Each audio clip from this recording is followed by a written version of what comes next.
much as possible focus on our task at hand today with all the kind of commotion going on around. Okay. Thank you, Ms. Wilson. All right. So, personal ethics. Sometimes, what I've experienced in the 24 years that I've been doing this, okay? 24 years and having 400 students per year. So I would think that I can say that I've had a lot of experience in dealing with college applications and how students react to them. One of the things that you cannot do is put off your essays as the last piece of your application before you submit it. You cannot do that because this is the most difficult part of the application. Tell me why you think this is the most difficult part of the application. Yes.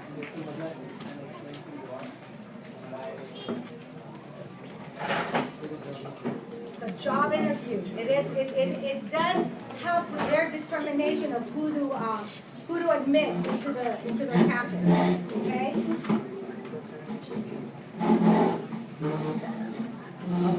So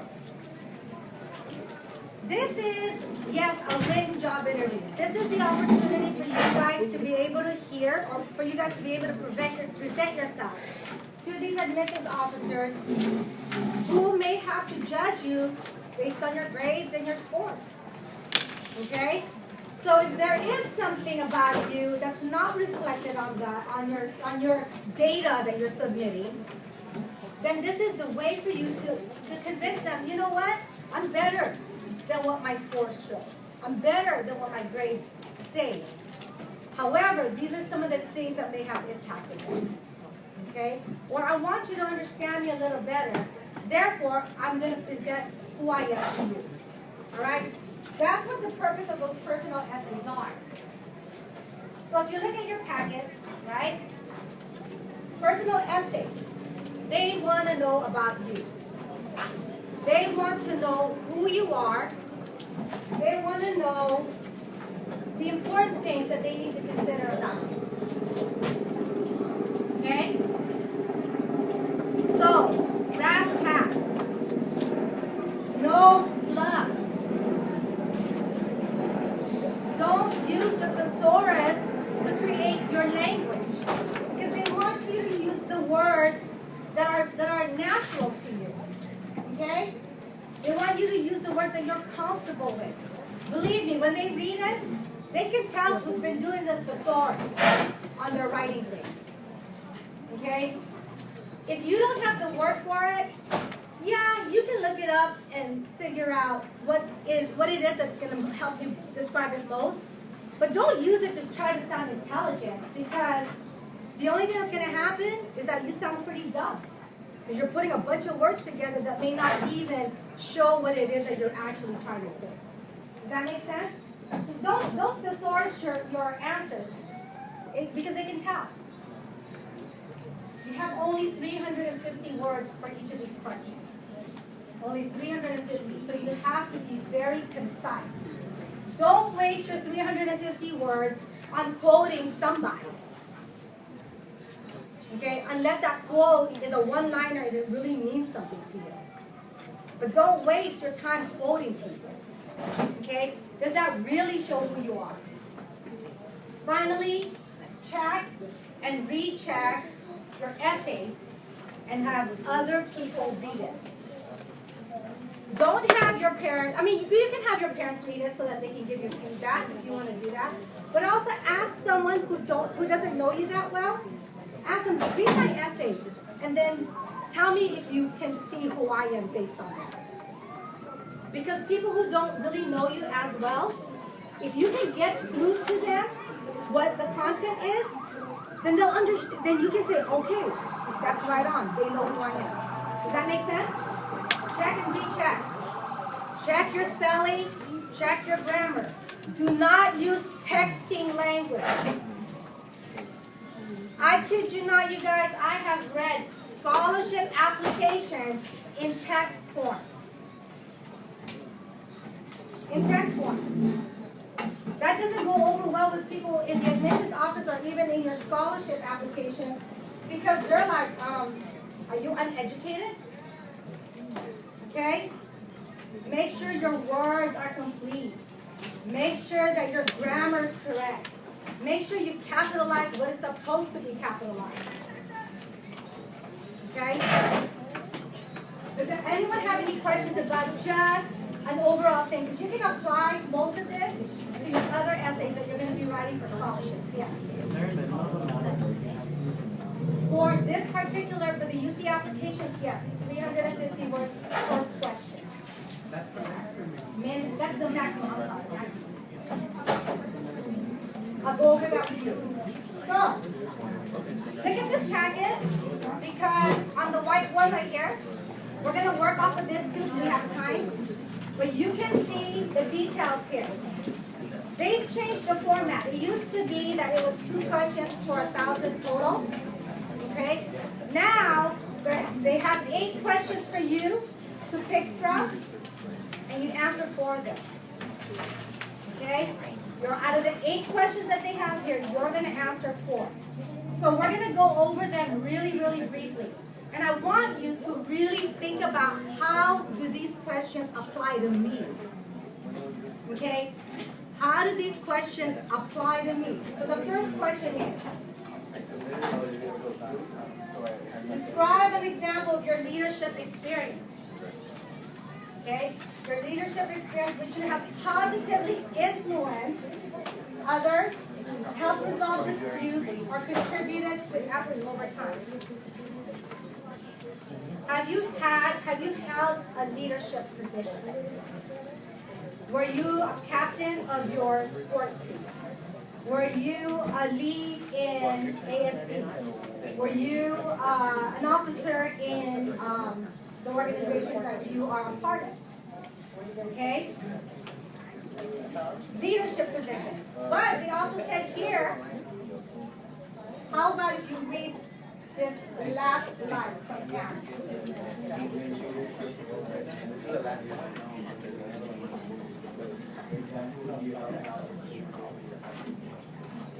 Okay? So your leadership position doesn't necessarily mean I was president of ASB or I'm president of Mabuhay. Okay? It also means are you helping out, contributing for others?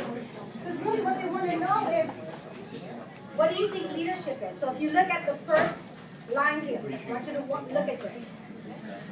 Number 1. So you guys, we're working on this right here. Number 1. How do you define leader? List 3 words you think describe what a leader is. How do you define leader? And list the 3 words that you think describe what a leader is.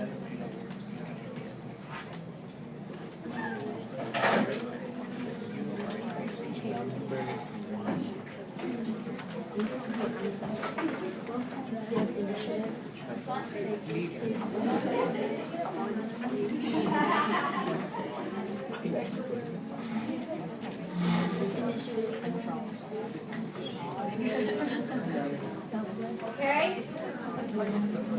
If you're done, amongst your group, really quick, share what you say. What is a leader? Share the three words that you think describes a leader amongst your group. Initiative, respectful.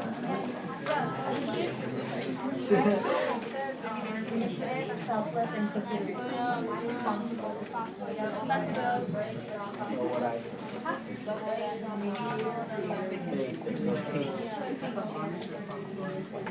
Thankful, caring, and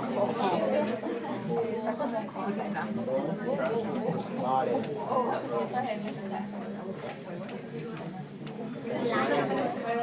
Okay? So, I'm hoping that some of you were able to share it with each other, and that in sharing with each other, you are also able to get, oh yeah, that is what a leader is. Now, the next thing to that is this. And then for you, for your own thoughts, okay? Do any of these words apply to you? And is there any time in your life that you have to display those particular traits? And that's just for you to think about. These things that they listed here on this worksheet are triggers for you to think about that essay. They're triggers. You're not going to write all 8 of them. You're going to pick 4. So I'm going through this so that you can be comfortable with what those 4 are that you know you can write about. Does that make sense? Okay, number 2. Every person has a creative side. And it can be expressed in many ways: problem solving, original and innovative thinking, and artistically, to name a few. Describe how you express your creative side. Describe how you express your creative side. First question, can you think of a time your viewpoint was unique? Second question, was there ever a problem your imagination and intuition guided you to the solution? Third question, do you have a passion for music, theater, visual arts, dance, etc.? Okay? If that applies to you, then answer those questions. Let me tell you guys a story. 5 years ago, I had a young lady, she's now at UCLA, who her outlet, her motivation was her dance. So she was involved with a dance group here, but she was also involved in a dance group outside of the school. And that whole experience helped her grounded, to be grounded in life. Because I can tell you, that student of mine was suicidal. So her creativeness, that creative outlet of hers, grounded her so that she found that meaning in her life. That was so critical for her. That's what she wrote about. Okay? How has that helped you? How has that impacted you? Does that make sense? That's how deep you can get into these essays. Because for her, that was the most important thing that she wanted the admissions counselors to know, was that the impact of her being in that dance group was so strong that it kept her alive. Okay? So if you are a creative person and you feel like that has made a big impact in how you're doing in school and how you make judgments in your life, then write about that. Any questions about the first 2? Yes.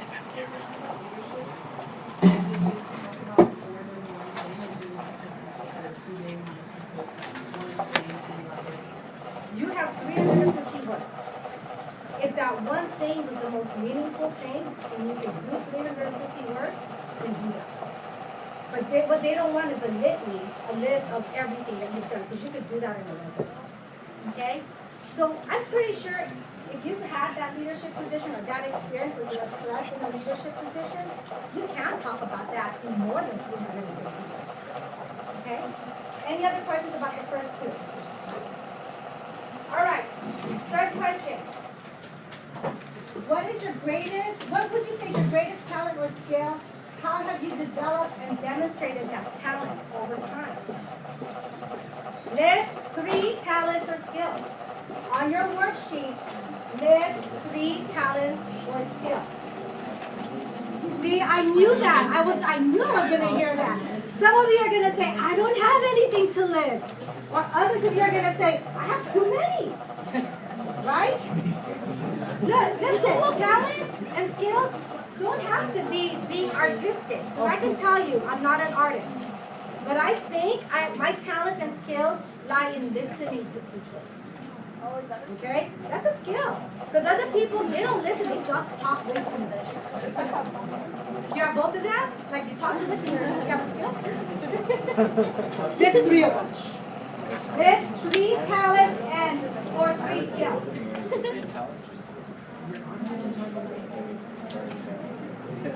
Help each other out if you're stuck in listing that.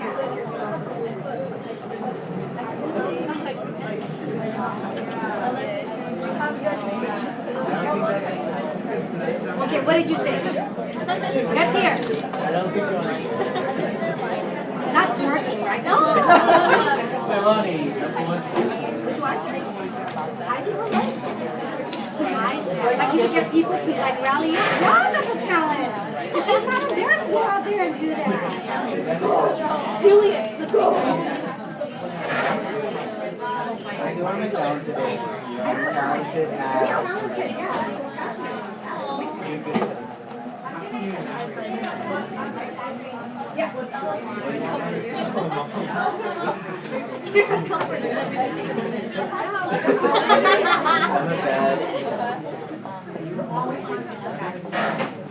So let's say you're artistic. Isn't that a skill? You don't want to describe what that skill is. You want to describe how that's a skill.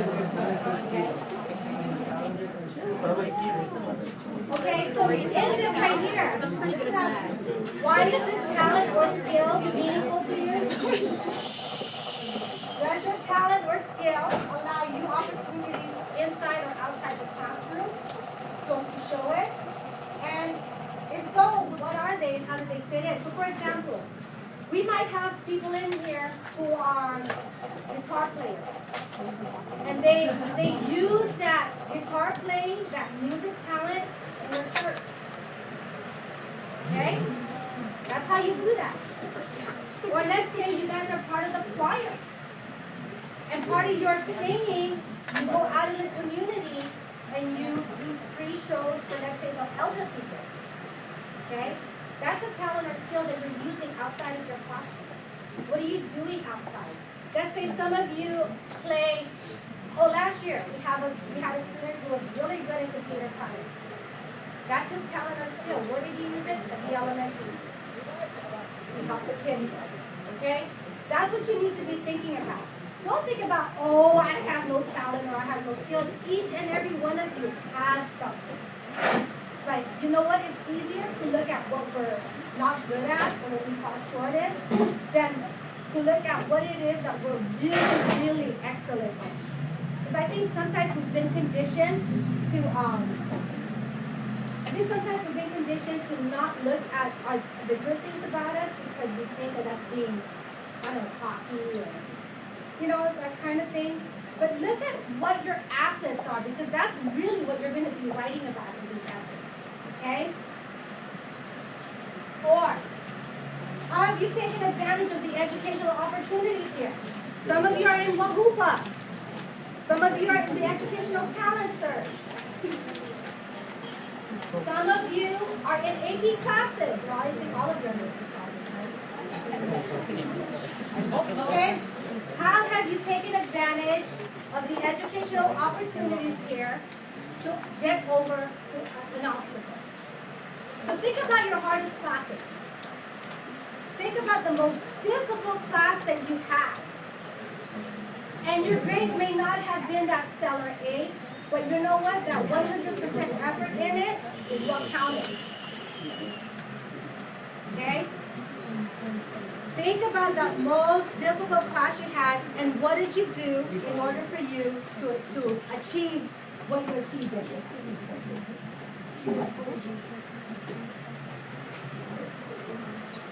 Number 4 on here. Okay? List any programs or additional classes that have better prepared you for college. And these are just triggers. So if you were in tutoring, write that down.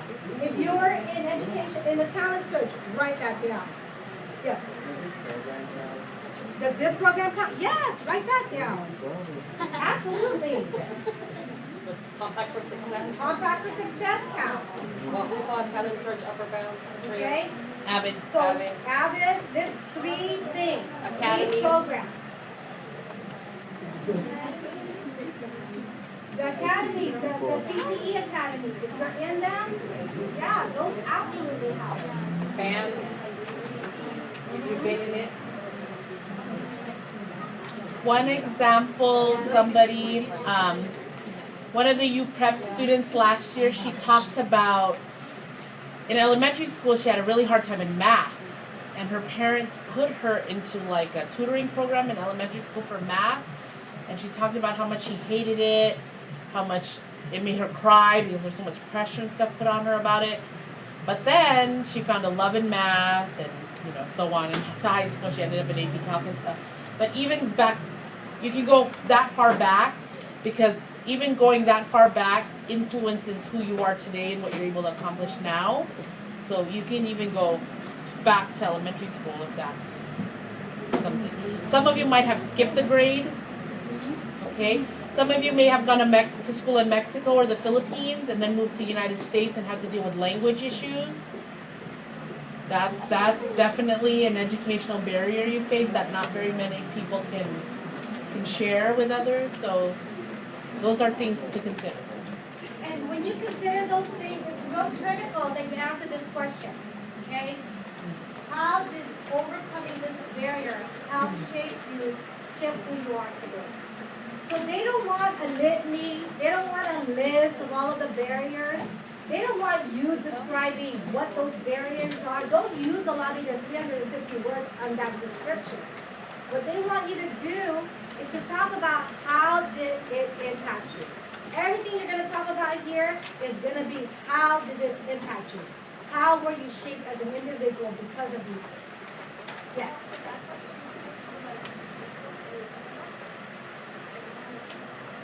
This is just thoughts, things for you to think about as you're writing this up. And that's why I included it on the PowerPoint because this isn't on your other packets. Okay? But just something for you to think about. All right? Next one, number 5. Describe the most significant challenge you have faced and the steps you have taken to overcome this challenge. How has this challenge affected your academic achievement? If you don't have a challenge, don't write on this. Go. You have 7 other questions to answer. But one example of this is years ago, another student, former student who went to UCLA, I can tell you UCLA. He went to UCLA. His story was about his father, who's an alcoholic. How that impacted his mom and him growing up as a young man. And how that had impacted his academic achievement because he felt he couldn't be any better because who does he have to look up to? Does that make sense? Some of the other challenges might be this. A few years back, I had a student who was commuting from La Mesa, foster student. She's from another country, came here as sort of like a refugee. Her foster family lived in La Mesa, but she wanted to stay here. So she commuted. That was a challenge. That was significant. Another significant challenge could be this. You have brothers and sisters who take care of at home. So for you to be able to take advantage of whatever assistance is here, that's a challenge for you. Okay? So it doesn't have to be way out there in terms of that challenge, and we don't want you to make anything up that's not true. Because don't read into that. But there's stuff that are going on, possibly in your life, that might apply to this. If there isn't, don't write about it. It doesn't apply to you. Okay? Any questions about this? They're too quiet. I just gotta say, I've been watching Miss Luansing's post of you guys' videos. And I watch you guys, and it's really cool because you guys are working so hard. And kudos to you for that, because I like watching people log in and get settled down and get out their food and get all ready to work. And it's just really cool. Don't be embarrassed that I'm watching you eat and sit here and you have no idea. It's not creepy at all. But it's just, I just want to stop by and say it's really cool that you guys are putting in this time and working hard, and it shows. And that's awesome. I mean, the adults here too, good job and all. But, yeah, so kudos. Thank you, Miss Ela. I'll stalk you later tonight, so make sure you're smiling. Next one, number 6. This might be something that all of you can relate to. Describe your favorite academic subject and explain how it has influenced you. So, I want you on here to think about all your classes, okay? Now, on the next question here, I would go to what class if I didn't have to, because I would say that's your favorite class. And it doesn't have to be your classes now, it could be your classes at some other, 9th, 10th, or 11th. So I want you to fill that out with this, right here. I would go to whatever class that is, even if I didn't have to. I would go to English, even if I didn't have to. I would go to my medical classes, even if I didn't have to. Okay? Write that down real quick. And remember, it's not the classes that you had good grades in, it's the classes that you got the most out of. And chances are you probably got good grades. Okay? Any questions about this? Have you guys filled that out? What class did you go to if you didn't have to? All right, next one. What have you done to make your school or your community a better place?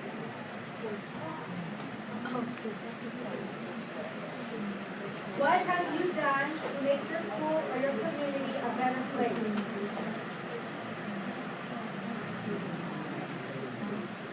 Okay?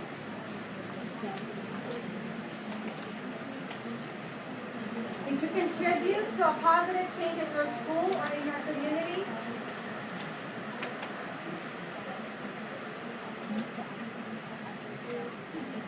All right, so who is in the cross-age tutoring class? Okay, you can talk about that, if that's meaningful to you. Who's in the peer counseling class? You can talk about that, if that's meaningful to you. Who is in the BSU club?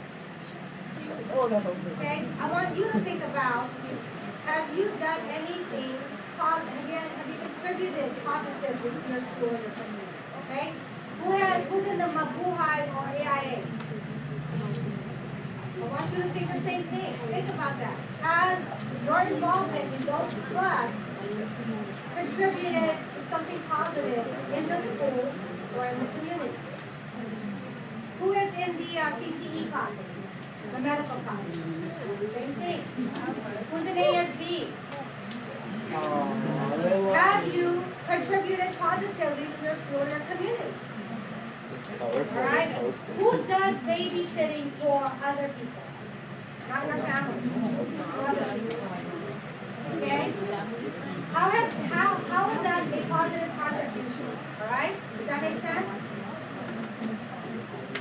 Any questions about this, you guys? This is the time to ask them while we're here. Lakeview is a great one. Now, in saying that, ask these questions, okay? Answer them. Why this group? Okay, why were you inspired to do this? Tutoring, yes. Tutoring is a great contribution.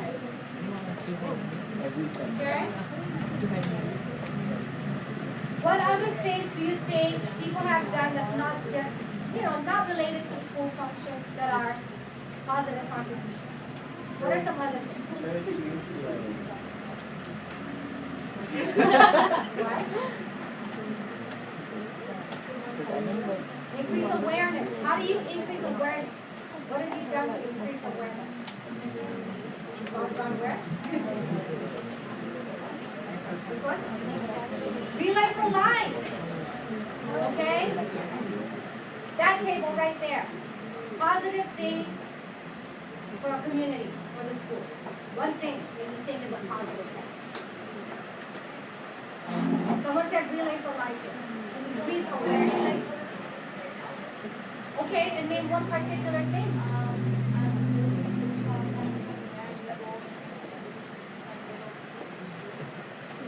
Absolutely, yes. Think about your volunteer work, not the blood drive. Yes, that just saves lives. But think about the volunteer work as well, okay? And then the last question. Okay, they gave you a bunch. You have seven essays that you can choose from. And you can only pick 3. Here's the last one. What is the one thing that you think sets you apart from candidates applying to the University of California? I think out of all of those questions, this is probably the most difficult. Right? But think about it. What is the one thing that sets you apart? What is the one thing that sets you apart? You're tall. What is the one thing that sets you apart? You got a big smile. What is the one thing that sets you apart? You're 5'2"? I'm shorter than you. What is the one thing that sets you apart? Think about it. Okay? Because there is something about each and every one of you that sets you apart. So for example, I'm the oldest of 4 children in my family. Okay? I'm the first one to go to college. I'm Filipino, and I grew up in a traditional Filipino family. Okay? So what does that all mean? So I have to wrap that up in a package that says, I stand out from the rest of the people because I'm all of this, because I'm the only one in my school to have the opportunity to go to school. Okay? What is one thing that makes you stand out? Think about it. You guys, this is probably, like I said, this is the most difficult part of the essay. And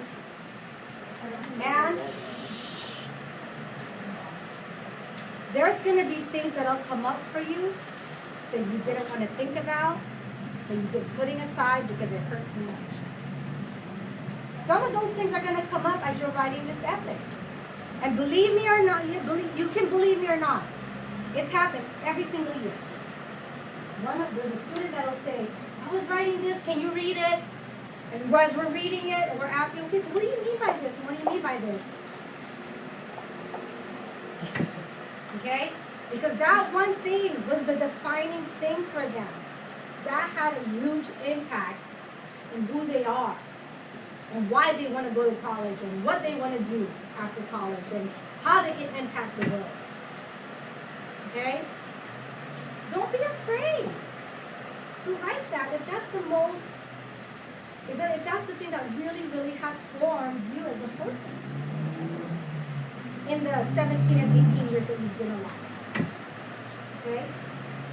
Don't be afraid to write that.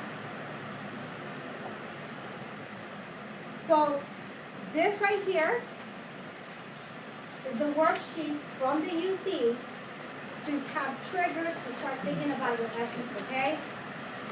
This right here, the green papers, are examples of essays that were submitted. Now remember, these essays are long because it was a $1,000 words, okay? I'll tell you, the people who are graduating from these schools are going to earn way more than that a week, okay? So, these are examples of essays. Now, what I want you guys to do is this. I know we kind of leaned through this real quick. First, let me answer any questions, or let us answer any questions that you have. Yes? Out of the 4 questions that you read, will they read all 4, or will they pick like 2? They'll read all 4. And they'll weigh it against your academic profile. So I've read for UC San Diego for a few years, and yeah. So the way the application looks, all your numbers come first, your GPA, your SAT scores, all that stuff. We look at all that stuff first in comparison, how you compare to your peers, how you compare to the state, how you compare nationally, and then come your extracurriculars, your subject tests, AP scores, and then your essays. So do we read them? Yes, we do. Now, if your essay starts off like the thousands of other ones that we've read before, like, I don't know, challenge, I babysit my little brother and I can't go to tutoring. The way it starts off sounds like everybody else's, then we, of course, we're like, heard that before, move on. So you want to find, in these questions, you have 8 to choose from. This is the first year you have 8 to choose from.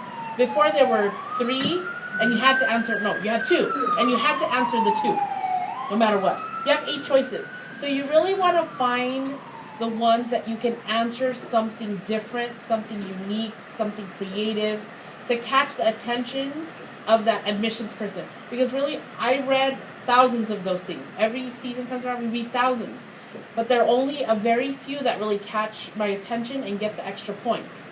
So you've got to figure out what is that. Because that's going to make a difference. And it should read like a story. Okay, like you're sitting across from the admission board. Please do not write, every time I gaze up at the moon and the stars, every night I see myself as a bright star, and all that. And then 2 paragraphs later, you're finally introducing what it is. Don't tell your teacher. Don't do that. Don't tell your teacher this is not AP English literature. It's different for an English essay. You can certainly write that way. Before the personal statement, you want to get right into it and Answer tell the your question. story. Remember, you have only 350 words to express yourself with each of those questions. Like I said, get to the point, no fluff, okay? Just get to the point. It's like, I'm Dina and this is who I am. Okay? As a counselor, this is what I did. This is what I do. This is what I contribute. Does that make sense? Of course, some of you are going to be much more eloquent than I can ever be. Much more eloquent and much more descriptive. But like I said, don't waste your time with fluff. Don't make you look like you Googled a bunch of words that sound like that already. Don't thesaurus your essay. Because if it doesn't fit, they're going to see, oh my God, what is this kid trying to really say? This is such the wrong way to say it. All right? Have people read it. Be confident in your writing. Don't take too long trying to think of the ideas. Just start writing, and then you can edit. Does that make sense? Okay, so raise your hand if you are one that would want to work on number one. Keep your hands up.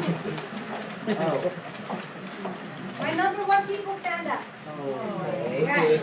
I can't stand up all the way. Number one people stand up and stand right over there. Number ones. Where, Mrs. Right there Palmore? by the computer. Right here.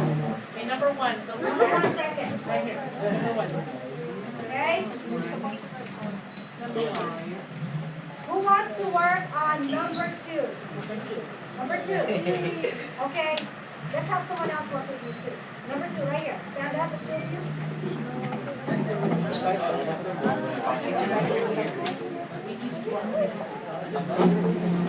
Stand right over there. Number two. Okay. Number three people. Number three. Who wants to work on number two? Stand up. Okay? And stand beside number two. Right here. Right there.